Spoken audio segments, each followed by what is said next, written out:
There was a moment last week, after more than one meeting on Zoom, when I felt like I was just done with speaking into a computer screen. It may be our new normal, and with us for some time, and there are saving graces about it, to be sure. But I found myself thinking wistfully, desperately, about the good old days. Please, God, when are we ever going to get back to normal, I prayed. And then I read the lessons appointed for today, full of unusual sights and uncommon occurrences, irrational commands, and extraordinary claims. Not a hint of normalcy anywhere to be found. The challenging call Jesus makes in this morning's gospel, if any want to become my followers, let them deny themselves and take up their cross and follow me, appears in some form in all three of what are called the synoptic gospels, Matthew, Mark, and Luke. The Gospel of John is a bit of an outlier within the New Testament. It doesn't quite fit into the normal pattern the other gospelers follow.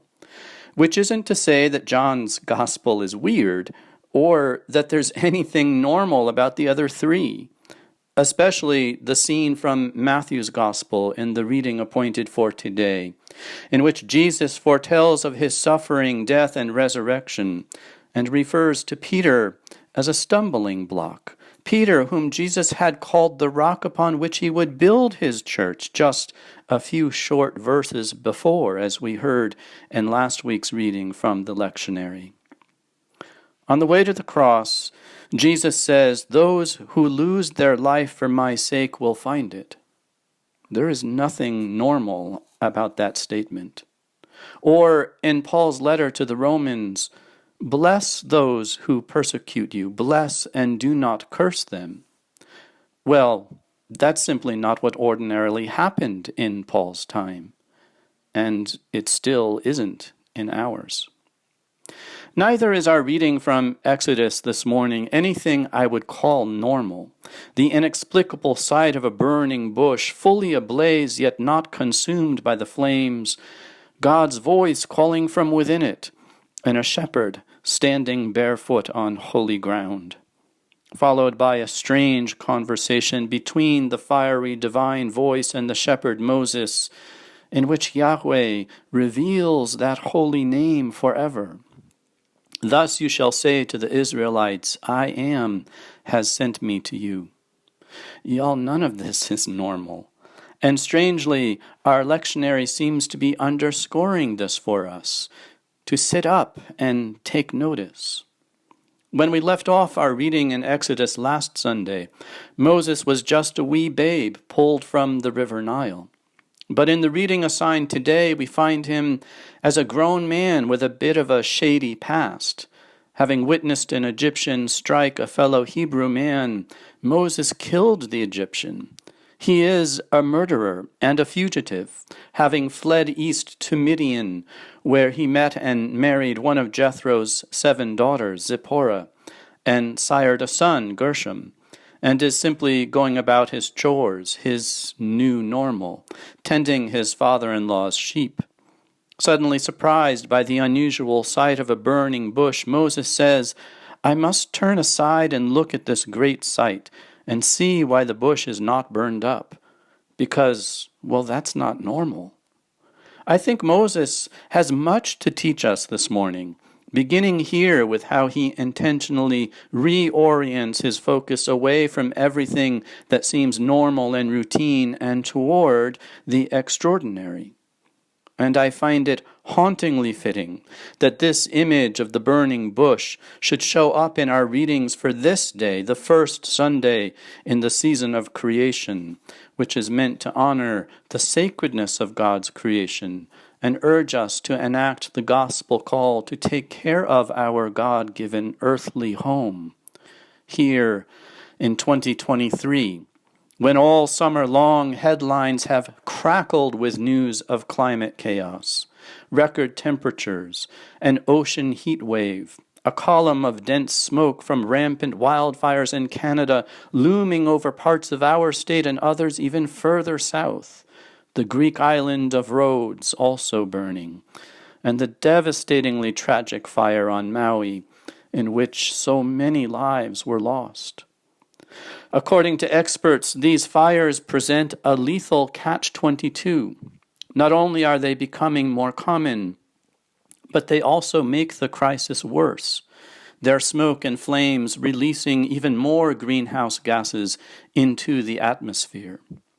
Meanwhile, a drought is choking part of the Midwest, even as our neighbors in Vermont recently suffered devastating flooding when 2 months' worth of normal rainfall fell in just 2 days. Not only do these disasters seem to be occurring more frequently, climate change is also pushing the migration of displaced people. So too have we seen the devastating impact of war, not just on humans, but on all of creation. While today marks the 558th day of the unprovoked Russian invasion of Ukraine, earlier this summer the Kakhovka Dam was destroyed in that war, turning the Dnipro River into a flood of destruction, stretching over hundreds of square kilometers.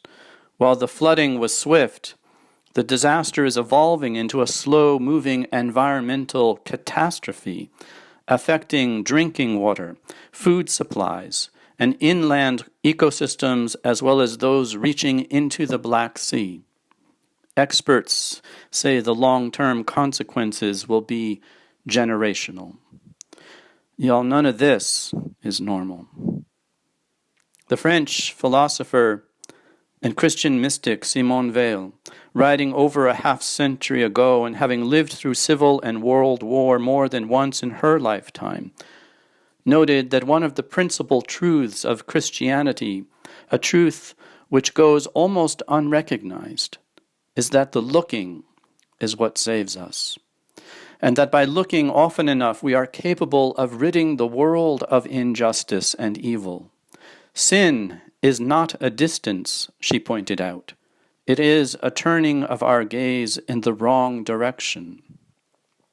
Our friend Moses not only had a desire to see, but a willingness to look.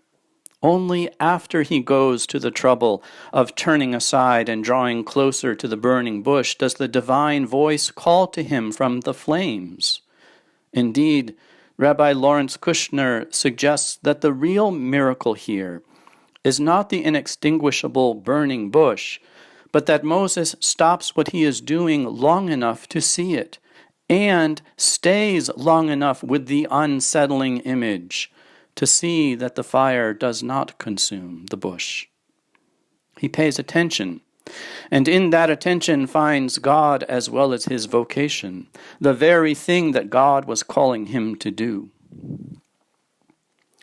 The theme of this year's interfaith season of creation is Let Justice and Peace Flow, and is accompanied by an emblem of a mighty river, inspired by the prophet Amos, who proclaimed, "But let justice roll on like a river, righteousness like a never-failing stream."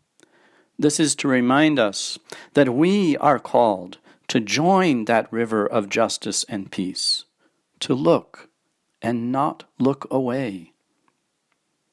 "Here I am," Moses replied to the divine voice calling to him from the flames, not yet knowing what God has in mind for him. God has heard the cry of the people, knows their suffering, and has seen how the Egyptians oppress them. "So come," God says to Moses, "I will send you to Pharaoh to bring my people, the Israelites, out of Egypt." But Moses said to God, "Who am I that I should go to Pharaoh and bring the Israelites out of Egypt?" In the face of something as seemingly overwhelming as an unjust war or the current climate crisis, the prophet's question echoes loudly. Like Moses, we may not always feel we have the skill set to do what God is calling us to do.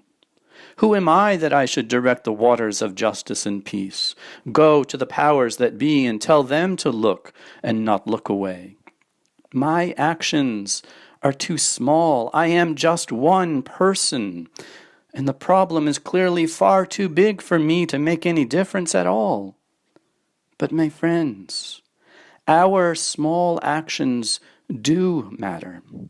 They matter because they are like rain on parched earth, drops that join together to form a puddle of possibility, rivulets of hope that join with others to form the river Amos declares will be never failing. Like tributaries come together to form a mighty river, not unlike how the Sandy River and the Carabasset join together to form the Kennebec, and the Kennebec and the Androscoggin rivers unite before flowing into the great Gulf of Maine and further still the vast waters of the Atlantic Ocean. What starts as a drop of water becomes an unstoppable river. The God of our ancestors, the God of Abraham and Isaac and Jacob, the God of Moses, is a God who calls, who gives God's people a vocation that marks life by inconvenience and risk, as Walter Brueggemann has put it. The same can be said of the call of Jesus we hear in the gospel appointed for today. Take up your cross and follow me.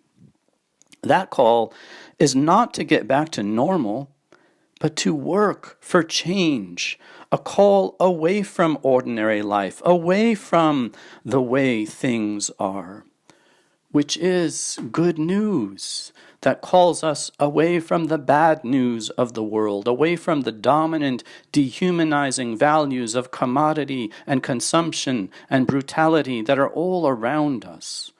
The God who calls means for us to disengage from the postures and habits and assumptions that define the world of power and injustice that is so devoid of mercy and compassion in every arena of life. Our God calls us by name and leads us forward and guides our footsteps because God, the Creator, intends that all of creation will flourish. The truth is, the way of the cross has never been normal.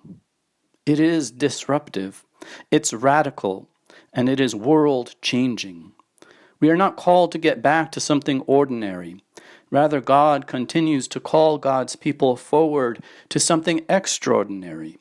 We are meant to move from the common to the uncommon, from normal to exceptional, from profane to holy ground. There are no unsacred places, the poet and environmental activist Wendell Berry insists. There are only sacred places and desecrated places. My friends, wherever we stand on God's good earth, we are on holy ground. So let even our smallest actions reflect that witness, that looking that will save us all. May we stop and notice, like Moses and like the poet Elizabeth Barrett Browning, that earth is crammed with heaven and every common bush afire with God. But only they who see take off their shoes.